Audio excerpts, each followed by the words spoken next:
लोकसभा चुनावों का नतीजा आ चुका है। अगर हरियाणा की बात करें तो कांग्रेस और भारतीय जनता पार्टी दोनों ही नेशनल पार्टी हैं और दोनों को ही हरियाणा के अंदर 5-5 सीटें मिली हैं। लेकिन आज की इस वीडियो में बात करेंगे इंडियन नेशनल लोकदल की, जिसके supremo Abhay Singh Chautala Indian national Lokdal की अधिकतर सीटों पर हरियाणा में चुनाव लड़ा और क्या कारण रहे कि सभी सीटों से INLD इंडियन नेशनल लोकदल चुनाव हार गई। चुनाव के नतीजे आने के बाद अभय सिंह चौटाला ने अपने फेसबुक पेज पर एक पोस्ट लिखी जो कि हरियाणा की जनता को समर्पित की। उन्होंने लिखा कि हरियाणा की जनता के जनादेश को हम स्वीकार करते हैं। इनेलो का संगठन आज भी प्रदेश में सबसे ज़्यादा मजबूत है। इन चुनावों में सत्ता विरोधी लहर का फायदा राष्ट्रीय पार्टी होने के कारण कांग्रेस को मिला और राष्ट्रीय मुद्दों पर जनता ने उन्हें अपना मत दिया। किसान कमेरे समेत सभी वर्गों की लड़ाई हमने सदन के अंदर और बाहर लड़ी, आगे भी मजबूती से लड़ेंगे। विधानसभा चुनाव के लिए हम पूरी तरह तैयार हैं। हमें पूरा भरोसा है कि अब हम जनता के बीच जाएंगे तो प्रदेश की जनता हमें अपना समर्थन देगी। इस पोस्ट के लिखने के बाद कहीं ना कहीं अभय सिंह चौटाला इस बात का इशारा करते हैं कि INLD की हरियाणा के अंदर खराब परफॉर्मेंस के लिए जनता भारतीय जनता पार्टी के खिलाफ और कांग्रेस के समर्थन में थी। लेकिन इस बात को भी गलत नहीं ठहराया जा सकता कि हरियाणा के अंदर INLD की इस खराब परफॉर्मेंस के लिए कहीं ना कहीं अभय सिंह चौटाला भी स्वयं जिम्मेदार हैं।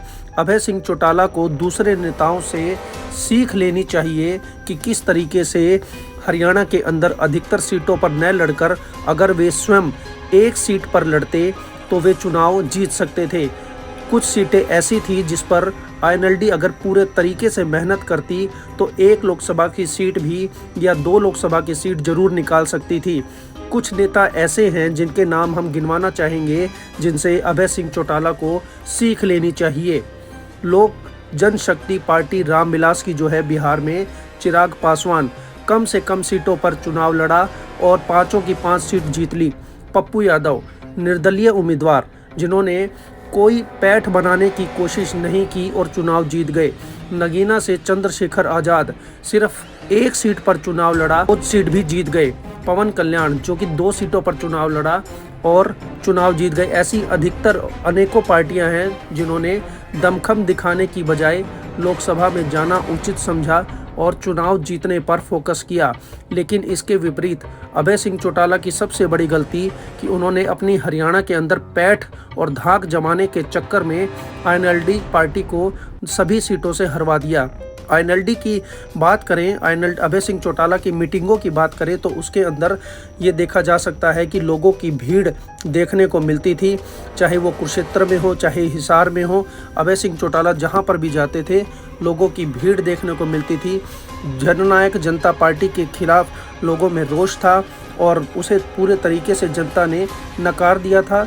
लेकिन अभय सिंह चौटाला और INLD के लिए लोगों के दिल में अब भी कहीं ना कहीं एक प्रेरणा थी कि किसान कमेरे की आवाज़ और दलित और दूसरे जो बैकवर्ड समाज हैं उनकी जन समर्थन की भावना इंडियन नेशनल लोकदल के प्रति दिखाई दे रही थी। इसमें अगर ये कहा जाए कि अभय सिंह चौटाला सिर्फ 1 सीट से चुनाव लड़ते और उस पर अपना पूरी पार्टी का जोर लगाते तो शायद अभय सिंह चौटाला सीट निकाल सकते थे। कुरुक्षेत्र में अभय सिंह चौटाला को 78,000 वोट मिले।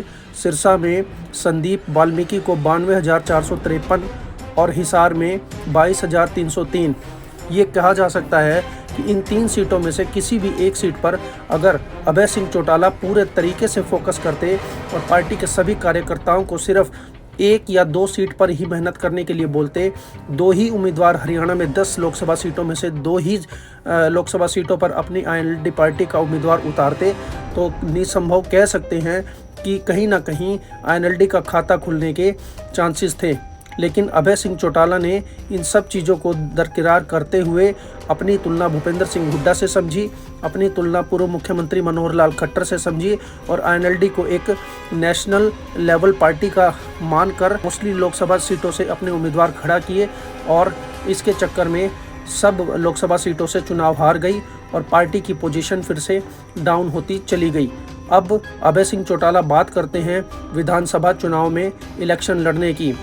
अभय सिंह चौटाला को इस बात को समझना होगा कि हरियाणा के अंदर चुनाव लड़ने के लिए सभी 90 सीटों पर चुनाव लड़ने की बजाय अगर कुछ सीटों पर अपनी पैठ जमाई जाए, अपने एरिया में कार्यकर्ताओं को मजबूत किया जाए, तो कहीं ना कहीं उनका खाता 10 से ज़्यादा सीटों पर खुल सकता है। लेकिन इस बात की चिंता न करते हुए और हरियाणा में बड़े शीर्ष नेतृत्व के नेताओं से अपनी तुलना करते हुए बेवजह की हवा खिलाने के चक्कर में अभय सिंह चौटाला पूरी इंडियन नेशनल लोकदल की जो कार्यकर्ता हैं उनका जोश भी डिमोटिवेट करने में तुले हुए हैं और अपनी पार्टी को धरातल से जोड़ने में लगे हुए हैं।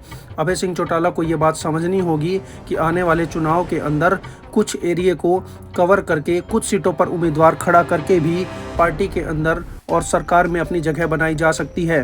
हरियाणा में लोकसभा चुनाव हो या विधानसभा चुनाव हो, निर्दलीय उम्मीदवारों से लेकर बहुत कम संख्या के जो उम्मीदवार होते हैं उनकी भी कहीं ना कहीं जगह बन जाती है। अभय सिंह चौटाला इन सब बातों को दरकिनार करते हुए पूरी 90 विधानसभा चुनाव में अगर अपने कैंडिडेट उतारेंगे तो फिर से उन्हें एक बार बुरी तरीके से हार का सामना करना पड़ सकता है, क्योंकि भारतीय जनता पार्टी और कांग्रेस के कैंडिडेट के उम्मीदवारों के सामने अपने उम्मीदवार उतारने पर उन्हें फिर से 4 या 5 हज़ार की वोट ही प्राप्त होगी। लेकिन अगर इस लोकसभा चुनाव से भी सबक लेकर अभय सिंह चौटाला विधानसभा चुनाव की तैयारी करते हैं और कुछ ही जगहों पर अपने कैंडिडेट उतारते हैं तो निसंभव अभय सिंह चौटाला आईएनएलडी को फिर से एक बार ऊंचाई के रास्ते पर ले जा सकते हैं। आईएनएलडी के कार्यकर्ताओं का और हरियाणा की जनता का इस विषय में क्या कहना है, कमेंट बॉक्स में ज़रूर लिखें।